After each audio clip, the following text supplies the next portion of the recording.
my dears, and welcome back to my corner of the internet. I'm Shannon, and tonight we're going to be reading some more Pride and Prejudice by Jane Austen. We've been doing this Let's Read on my channel for a while now.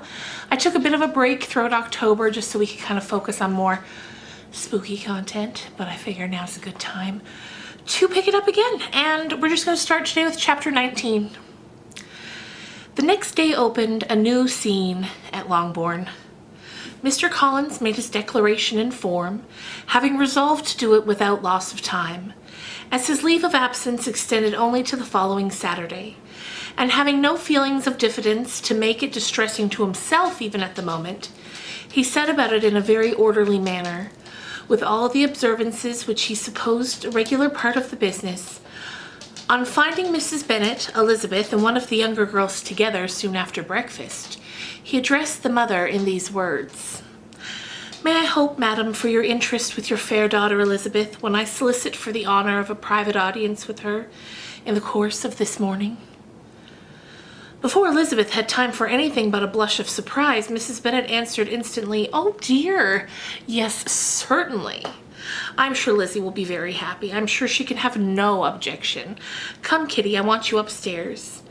And gathering her work together, she was hastening away when Elizabeth called out, "Dear madam, do not go. I beg you will not go. Mr. Collins must excuse me. He can have nothing to say to me that anybody need not hear. I'm going away myself." "No, no, nonsense, Lizzie. I desire you to stay where you are." And upon Elizabeth seeming really with vexed and embarrassed looks, about to escape, she added, "Lizzie, I insist upon you staying and hearing Mr. Collins." Elizabeth would not oppose such an injunction, and a moment's consideration making her also sensible that it would be wisest to get it over, as soon and as quietly as possible, she sat down again and tried to conceal, by incessant employment, the feelings which were divided between distress and diversion. Mrs. Bennet and Kitty walked off, and as soon as they were gone, Mr. Collins began: "Believe me, my dear Elizabeth, that your modesty, so far from doing you any disservice, rather adds to your other perfections. You would have been less amiable in my eyes had there not been this little unwillingness, but allow me to assure you that I have your respected mother's permission for this address. You can hardly doubt the purport of my discourse. However your natural delicacy may lead you to dissemble, my attentions have been too marked to be mistaken. Almost as soon as I entered the house, I singled you out as the companion of my future life. But before I am run away by my feelings on this subject, perhaps it would be advisable for me to state my reasons for marrying and, moreover, for coming into Hertfordshire with the design of selecting a wife, as I certainly did." The idea of Mr. Collins, with all his solemn composure, being run away with by his feelings, made Elizabeth so near laughing that she could not use the short pause he allowed in any attempt to stop him further, and he continued: "My reasons for marrying are, first, that I think it a right thing for every clergyman in easy circumstances like myself to set the example of matrimony in his parish. Secondly, that I'm convinced that it will add very greatly to my happiness. And thirdly, which perhaps I ought to have mentioned earlier, that it is the peculiar advice and recommendation of a very noble lady whom I have the honor of calling patroness. Twice has she condescended to give me her opinion, unasked too, on this subject. And it was but the very Saturday night before I left Hunsford, between our pools at Quadro, while Mrs. Jenkins was arranging Miss de Bourgh's footstool, that she said, 'Mr. Collins, you must marry. A clergyman like you must marry. Choose properly, choose a gentlewoman for my sake and for your own. Let her be an active, useful sort of person, not brought up high, but able to make a small income go a good way. This is my advice. Find such a woman as soon as you can. Bring her to Hunsford, and I will visit her. Allow me, by the way, to observe, my fair cousin, that I do not reckon the notice and kindness of Lady Catherine as among the least of the advantages in my power to offer. You will find her manners beyond anything I can describe, and your wit I think must be acceptable to her, especially when tempered with the silence and respect which her rank will inevitably excite. Thus much for my general intention in favor of matrimony. It remains to be told why my views were directed towards Longbourn instead of my own neighborhood, where I can assure you there are many amiable young women. But the fact is that being as I am to inherit this estate after the death of your honored father, who, however, may live many years longer, I could not satisfy myself without resolving to choose a wife from among his daughters, that the loss to them might be as little as possible when the melancholy event takes place, which, however, as I have already said, may not be for several years. This has been my motive, my fair cousin, and I flatter myself it will not sink me in your esteem. And now nothing remains for me but to assure you in the most animated language of the violence of my affection. To fortune I am perfectly indifferent, and shall make no demand of that nature on your father, since I'm well aware that it could not be complied with, and that £1,000 in the 4%, which will not be yours till after your mother's decease, is all that you may ever be entitled to. On that head, therefore, I shall be uniformly silent, and you may assure yourself that no ungenerous reproach shall ever pass my lips when we are married. It was absolutely necessary to interrupt him now. You are too hasty, sir, she cried. You forget that I have made no answer. Let me do it without further loss of time.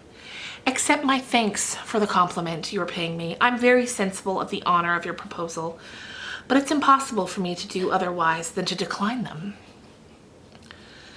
I'm not now to learn, replied Mr. Collins with a formal wave of the hand, that it's usual with young ladies to reject the addresses of the men with whom they secretly mean to accept when he first applies for their favor, and that sometimes the refusal is repeated a second or even a third time.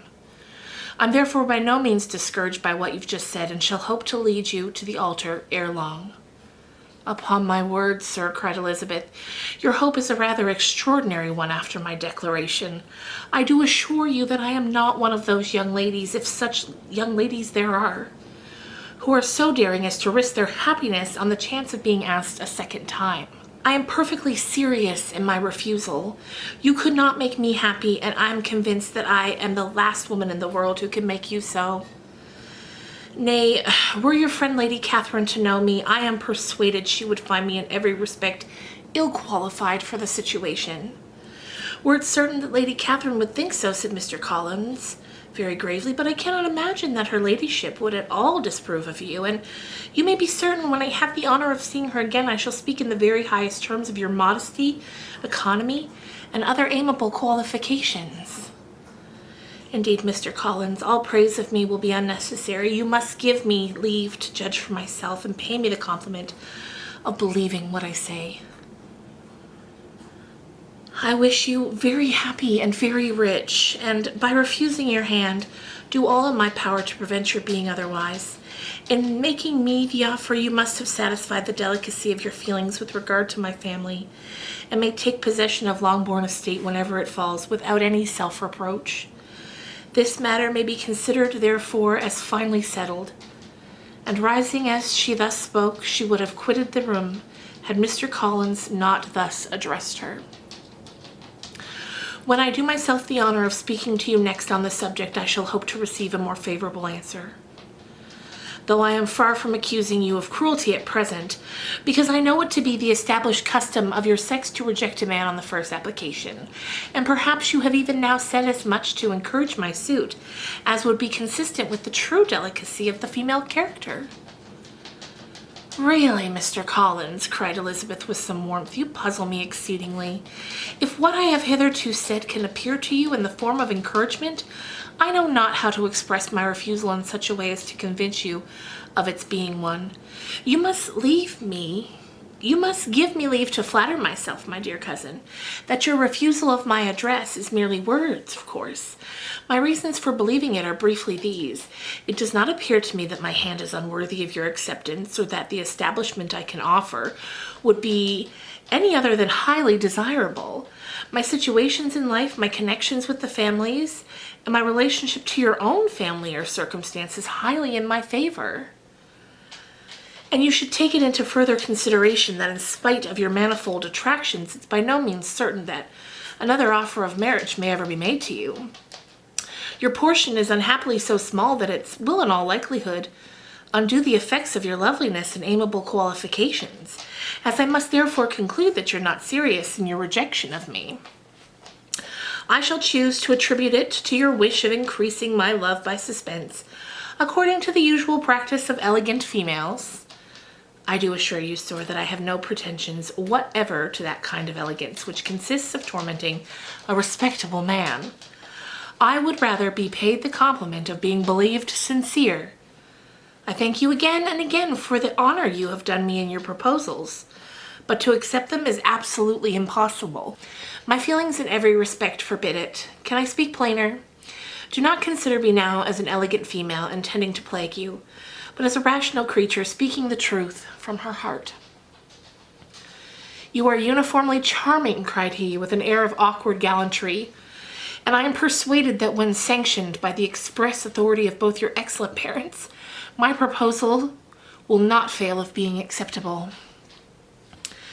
To such perseverance and willful self-deception Elizabeth would make no reply, and immediately, and in silence, withdrew, determined, if he persisted in considering her repeated refusals as flattery, to apply to her father, whose negative might be uttered in such a manner as to be decisive, and whose behavior at least could not be mistaken for the affection of an elegant female. Chapter 20.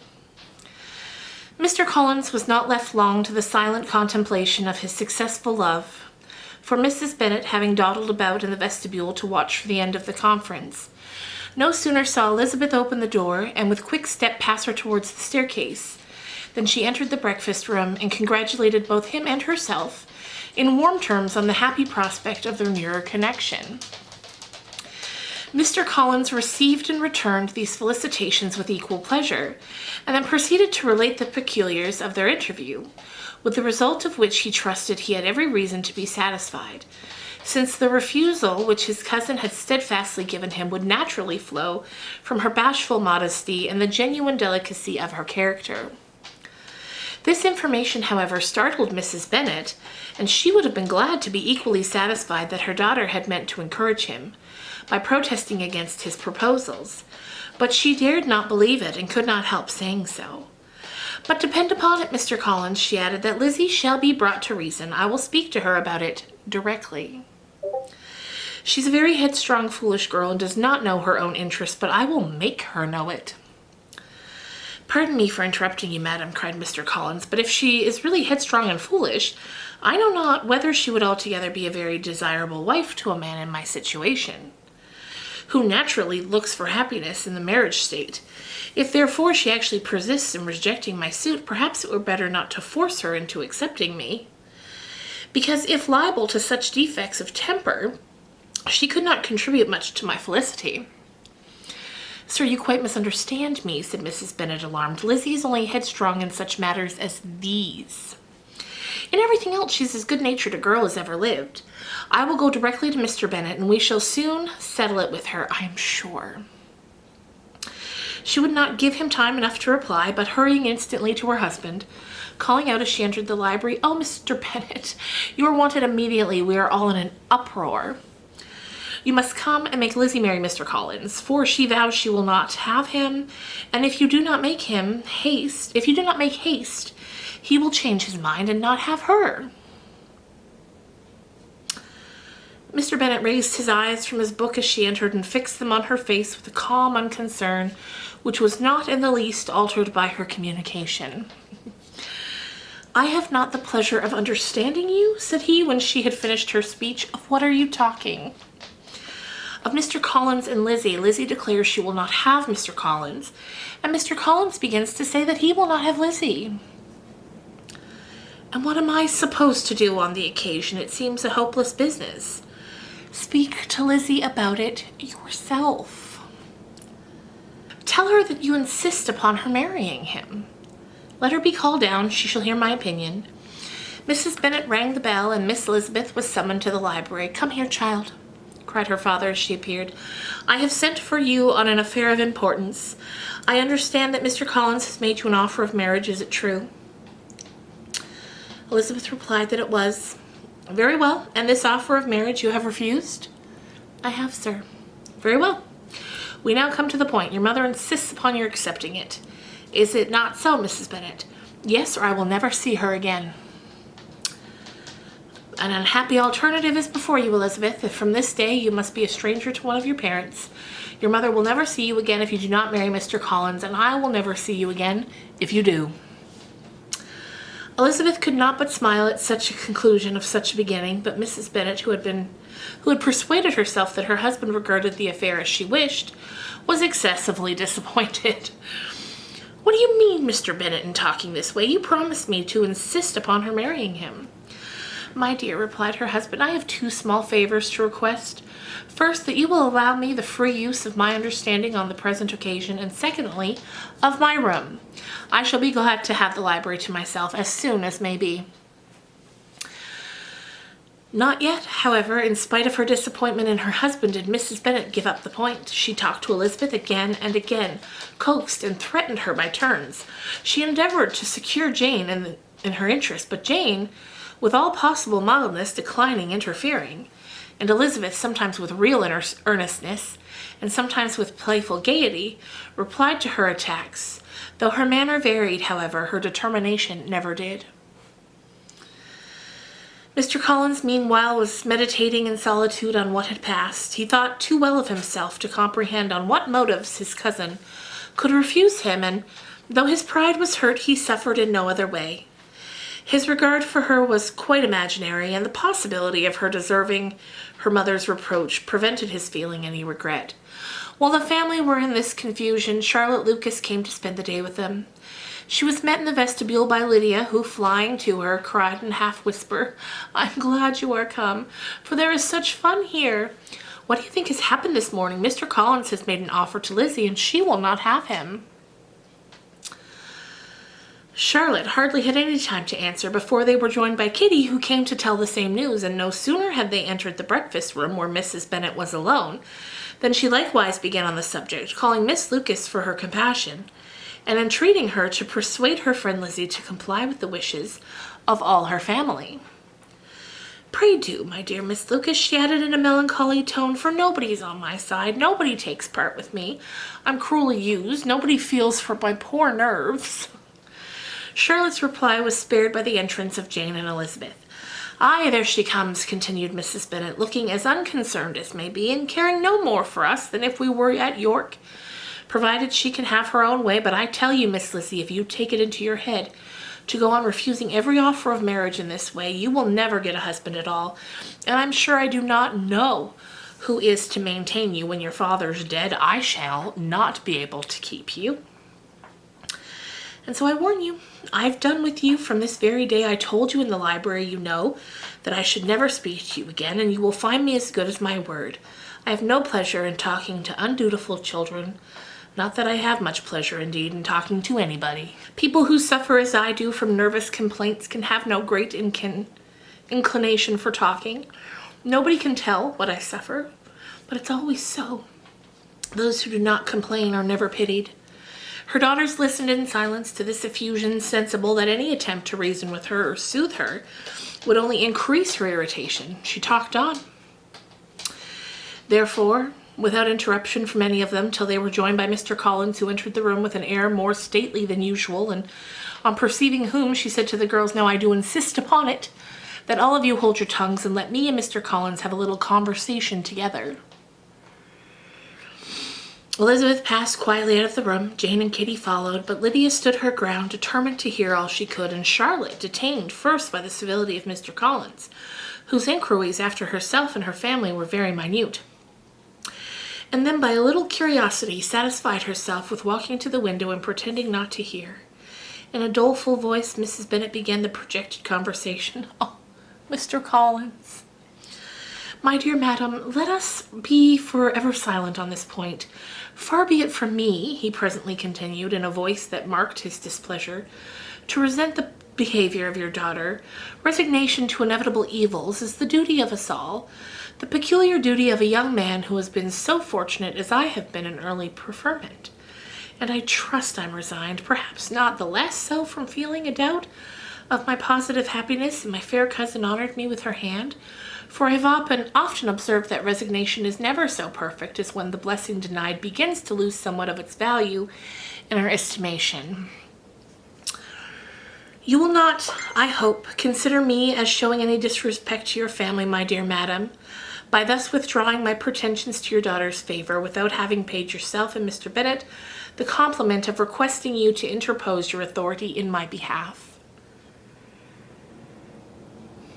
My conduct may, I fear, be objectable in having accepted my dismission from your daughter's lips instead of your own, but we're all liable to error. I have certainly meant well through the whole affair. My object has been to secure an amiable companion for myself with due consideration for the advantage of all your family, and if my manner has been at all reprehensible, I here beg leave to apologize. And that is the end of chapter 20. I hope you enjoyed these 2 chapters.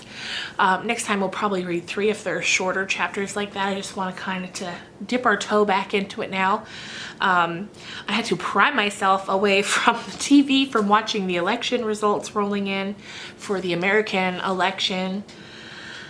To come and film this, so now I'm going to get back to that. Anyway, if you enjoyed these chapters, on my channel I have a playlist with all of the chapters that have come before it, so you can just go click chapter 1, listen all the way through, or see where you left off and pick up there.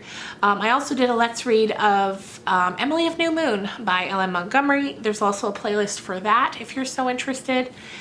And yeah, thank you so much for listening, and I will see you guys on Friday with another book talk video. Bye!